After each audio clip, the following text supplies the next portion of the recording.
अस्सलाम वालेकुम, मैं हूं कामरान खान। हफ्ते को पीटीआई ने अपनी पार्टी के इलेक्शन कराए जो हमेशा की तरह महज दिखावे की कार्रवाई साबित हुई। तमाम ओहदों पर उम्मीदवार बिला मुकाबला ही मुंतखब हो गए, लेकिन ये कोई अनोखी बात नहीं, अफसोस से कहना पड़ता है। बिल्कुल इसी तरह इंटर पार्टी इलेक्शन हर जमात में महज रस्मी कार्रवाई ही होते हैं, माँ सवाए जमात इस्लामी के कि जहाँ बाकायदगी से इंटर पार्टी इंतखाबात के नतीजे में नए लीडर्स पार्टी की बागदौड़ संभालते हैं।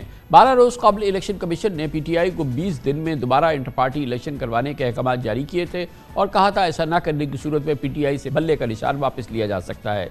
इसी पस मंजर में हफ्ते को पीटीआई ने इंटर पार्टी इलेक्शन तो करवा डाले, मगर उजलत में कई कानूनी तकाजे अधूरे छोड़ दिए। माहिरीन के मुताबिक पार्टी आइन के तहत नेशनल कौंसिल ने इंतखाबात करना था, मगर इसका कोई बाज़ाब्ता इजलास नहीं हुआ। इलेक्शन से पहले ना पैनल बने ना बैलेट पेपर्स छपे। इन लूप होल्स की बुनियाद पर पार्टी के नाक़िद बानी रुकन अकबर फैज़ बाबर को ये इंतखाबात चैलेंज करने का जवाब भी मिल गया है। माहिरीन के मुताबिक अगर ये इंतखाबात चैलेंज ना भी किए जाएँ तो भी पीटीआई के इंटर पार्टी इंतखाबात को लेकर इलेक्शन कमीशन जिस गैर मामूली चाबुकदस्ती का मुजाहरा कर रहा है, कोई बईद नहीं कि वो इनकामियों को नोटिस लेते हुए इंतखाबात को एक मरतबा फिर कलअदब करार दे दे। गोया पीटीआई को लेने के देने पड़ सकते हैं और बल्ले का इंतखाबी निशान भी हाथ से जा सकता है। यहाँ मज़े का ही ख़ेज़ बात यह है कि पीटीआई के इंटर पार्टी इंतखाबात पर वो सियासी जमातें भी तनकीद कर रही हैं जिनमें बरसहा बरस से इंटर पार्टी इंतखाबात महज खानापुरी ही होते हैं। इस साल जून में मुस्लिम लीग नून ने भी इलेक्शन कमीशन के हुक्म पर 5 साल बाद इंटर पार्टी इंतखाबात कराया। शहबाज शरीफ को सदर, मरीम नवाज़ को सीनियर नायब सदर, वज़ीर ख़जाना एसाद डार को पार्टी का सेक्रेटरी ख़जाना मुंतखब कर लिया, जबकि नवाज शरीफ पहले ही पार्टी के ताहयात कायद हैं। ख़दशा है कि मुस्तक़बिल में भी नून लीग की बागदौड़ मरीम हमज़ा और उनकी औलादों के पास रहेंगी। यही वजह है कि सीनियर पार्टी अरकान चौधरी निसार, शाहिद काकल अब्बासी पार्टी से दिल बर्दाश्ता होकर अलग हो चुके हैं। यही हाल पीपल्स पार्टी का है, जहां जनवरी 2021 में बिलावल भुट्टो 4 साल के लिए बिला मुकाबला पार्टी चेयरमैन मुंतखब हो गए थे।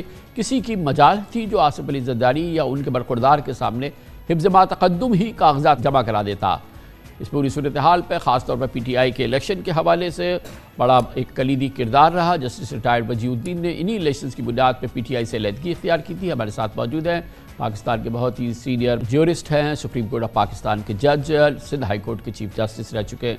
बहुत बहुत शुक्रिया जज साहब, आपने ज्वाइन किया है। ज़ाहिर है पाकिस्तान की किसी सियासी जमात में जो उसकी इलेक्शन उसकी जमहूरियत के मुताबिक या उसकी रूह के मुताबिक नहीं होता, या जैसे इलेक्शन की रूह है वो हमने कहीं उसकी नज़र नहीं आती।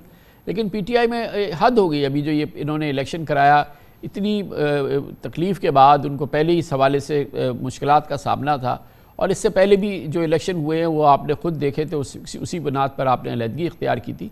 तो ये आपके ख्याल में एक बड़ी फाश गलती की है पीटीआई ने एक बार फिर? कामरान साहब, बात असल में ये है कि कुछ अरसे से, जैसे आपने खुद भी तस्करा किया, सियासी पार्टियों में जो इलेक्शंस होते हैं वो बुनियादी तौर के ऊपर खानापुरी का पर्पज़ उनका होता है, और उसमें जो भी कैंडिडेट्स होते हैं वो अनअपोज्ड इलेक्ट डिक्लेयर कर दिए जाते हैं। तो उसके मुताबिक तो जो एक तरीक़ाकार तमाम पॉलिटिकल पार्टीज़ में फॉलो किया जा रहा है, पीटीआई ने भी वही तरीक़ाकार फॉलो किया। और क्योंकि नॉमिनेशंस जो हैं वो उनकी कोई अपोजिशन नहीं थी, तो रेलेवेंट लोगों को इलेक्शन के लिए कामयाब डिक्लेयर कर दिया गया। एक साहब को गालिबन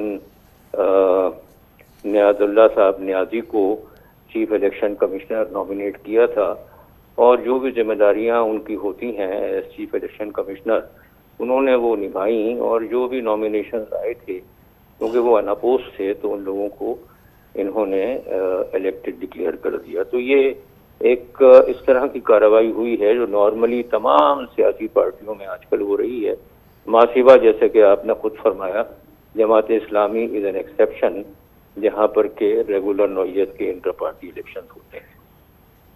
तो उसकी बुनियाद पर अगर जो भी इलेक्शन रूल्स हैं या जो ख़ुद पीटीआई का आइन है और जो तरीक़ाकार होना है इलेक्शन के हवाले से, इसमें तो कोई शक नहीं है कि पाकिस्तान में किसी भी सियासी जमात में मासवाए जमात इस्लामी के कहीं नहीं होते। लेकिन बहरहाल अगर इन रूल्स को फ्लाउट किया गया है तो ये केस तो बनता है कि इलेक्शन कमीशन जो है इन इलेक्शंस को नल एंड वॉइड करार दे दे। अब चाहे पहले किए हों ना किए हों, लेकिन इसको कर देगा तो कोई गैर कानूनी बात तो नहीं होगी। ये गैर कानूनी बात होगी। उसकी वजह ये है कि अगर तो जो भी रिक्वायरमेंट हैं इलेक्शंस एक्ट की, उसके मातहत एक चीफ इलेक्शन कमिश्नर नॉमिनेट किया गया, उसने नॉमिनेशन इनवाइट किए, नॉमिनेशन सबमिट हुए, क्योंकि कॉन्टेस्ट नहीं था तो उसने जो अपॉइंटेड डेट है उसमें रेलेवेंट लोगों को इलेक्टेड डिक्लेयर कर दिया। जो रेलेवेंट रिकॉर्ड है वो इलेक्शन कमीशन को चला जाएगा। तो ये तो सब वही चीज़ें हैं जो इलेक्शन एक्ट के मुताबिक हैं, और जो दूसरी पार्टियां जो भी कर रही हैं उसी नौइयत से ये भी किया गया।